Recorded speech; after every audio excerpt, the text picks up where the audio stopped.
3 étapes pour faire changer une personne. Thierry, exemple. Ouais. Changer les comportements, vous savez, tout ce qui, c'est des trucs où on sort les rames. Alors il y a des gens qui ont des grosses rames, j'y arrive bien, puis d'autres c'est des cure-dents. C'est dur de faire changer les comportements. Il y en a, ils sont sur le sable, il y en a, ils ont les rames.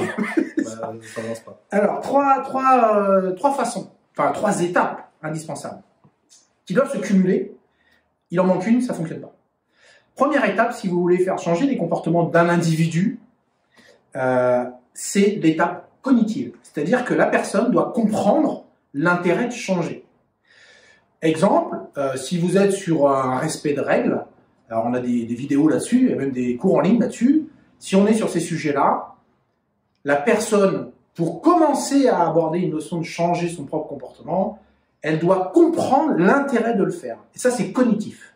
Une fois que cette phase-là, elle est à peu près construite, on peut passer à la deuxième qui est le comportement en tant que tel. C'est-à-dire que la personne, elle a compris et elle a changé quelque chose en elle qui fait que son attitude, son comportement, qui est complètement, ça peut être physique, hein, ses attitudes physiques ou son état d'esprit a été modifié. Donc cognitif, comportemental, donc ça monte, hein, cognitif, comportemental. Et la troisième étape qui est très souvent oubliée, ce qui fait que les gens reviennent sur ce qu'ils étaient avant, c'est l'émotion, la partie émotionnelle, c'est-à-dire que la personne prend du plaisir dans le fait d'avoir changé donc son comportement, parce qu'elle l'a compris, elle a fait des modifications et elle y prend du plaisir. Quand vous avez les 3 niveaux, ça ne reculera pas.